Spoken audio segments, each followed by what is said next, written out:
बंगाल की राजनीति में इस समय जो उबाल है वो किसी महाकाव्य के अंतिम अध्याय जैसा महसूस हो रहा है। 4 मई की तारीख नजदीक है, लेकिन गलियों से लेकर सोशल मीडिया के गलियारों तक सिर्फ एक ही सवाल गूंज रहा है कि क्या ममता बनर्जी का उपराज्य किला इस बार दरक गया है। एग्जिट पोल के जो आंकड़े सामने आए हैं वो किसी सियासी भूकंप से कम नहीं है। अगर इन अनुमानों को सच में मान लिया जाए, जिसमें बीजेपी को 192 सीटों के साथ पूर्ण बहुमत और ममता बनर्जी की टीएमसी को महज 100 सीटों पर सिमटते देखा गया, तो ये भारतीय राजनीति का सबसे बड़ा उलटफेर होगा। सवाल ये नहीं कि कौन जीत रहा है, सवाल ये है कि अपनी स्ट्रीट फाइटर छवि, मजबूत मुस्लिम वोट बैंक और महिलाओं के लिए खजाना खोल देने वाली योजनाओं के बावजूद ममता बनर्जी से आखिर चूक हुई कहां? क्या उनकी लक्ष्मी भंडार योजना की कार्ड बीजेपी के संकल्प पत्र ने ढूंढ ली, या फिर आईपैक जैसी रणनीतिक संस्था का कानूनी झमेलों में फंसना दीदी के लिए काल बन गया? नमस्कार, मैं भावना सुखीजा और आप देख रहे हैं इंडिया डेली। ममता बनर्जी ने इस चुनाव को अपनी अस्मिता का प्रश्न बना लिया था। उन्होंने माँ माची मनुष्य के अपने पुराने नारे में माच यानी मछली का तड़का लगाकर बंगाली पहचान को धार देने की पूरी कोशिश की। आलम यह था कि बीजेपी के बड़े बड़े दिग्गज भी कैमरे के सामने मछली खाने और हाथ में मछली लेकर प्रचार करने को मजबूर हो गए।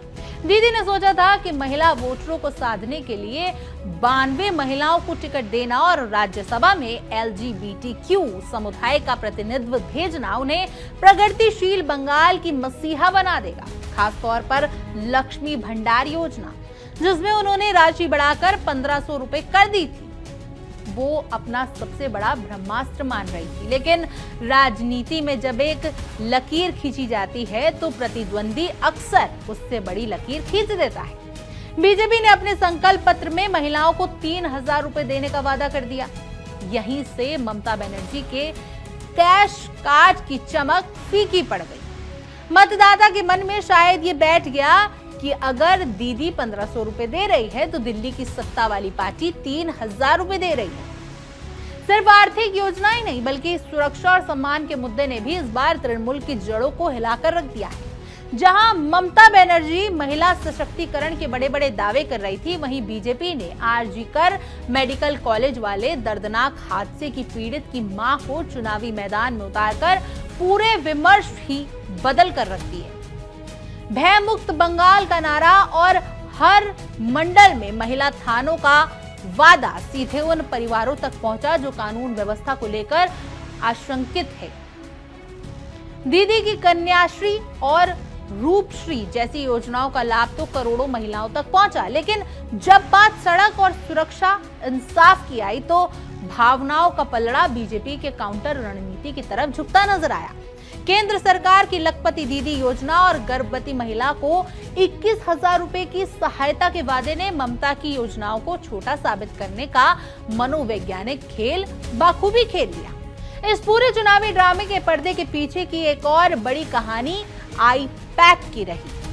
2021 में जिस रणनीति ने ममता को शिखर पर बैठाया था, 2026 में वही मशीनरी जंग खाती दिखी।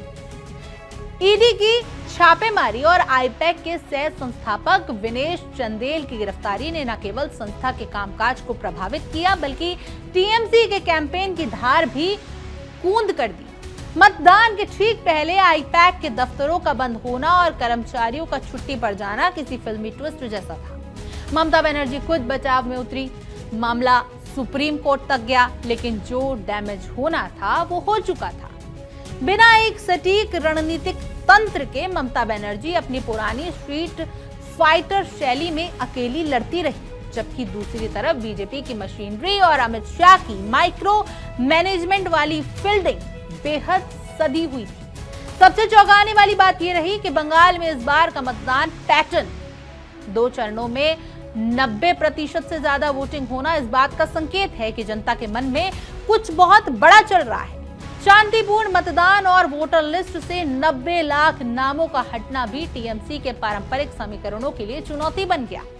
ममता बनर्जी बार बार कह रही हैं कि एग्जिट पोल कार्यकर्ताओं का मनोबल तोड़ने की साजिश है, लेकिन अगर 4 मई को नतीजे इन अनुमानों के करीब भी रहे तो इसका मतलब साफ होगा कि मार्च भारत की राजनीति पर विकास और सुरक्षा का नैरेटिव भारी पड़ गया है। क्या दीदी का 226 सीटों का दावा सच होगा या बीजेपी का 192 का अनुमान इतिहास लिखेगा? बंगाल के मिजाज को समझना हमेशा से मुश्किल रहा है, लेकिन फिलहाल हवाओं में बदलाव की खुशबू है जो सत्ता के गलियारों में हलचल पैदा कर रही है। आपकी इस पर क्या कुछ राय है? क्या इस बार भी दीदी फतेह करेंगी या बीजेपी सारे रिकॉर्ड तोड़ देगी? आपकी क्या कुछ राय है? कमेंट करें, जरूर बताएं। और तमाम देश और दुनिया की खबरों के लिए आप देखते रहिए इंडिया डेली। देखिए इंडिया डेली 24/7 अब आपके स्मार्ट टीवी पर। इंडिया डेली मौजूद है सभी डिजिटल प्लेटफॉर्म पर लाइव और लगातार। इंडिया डेली 24/7 हर दिन राष्ट्र को समर्पित।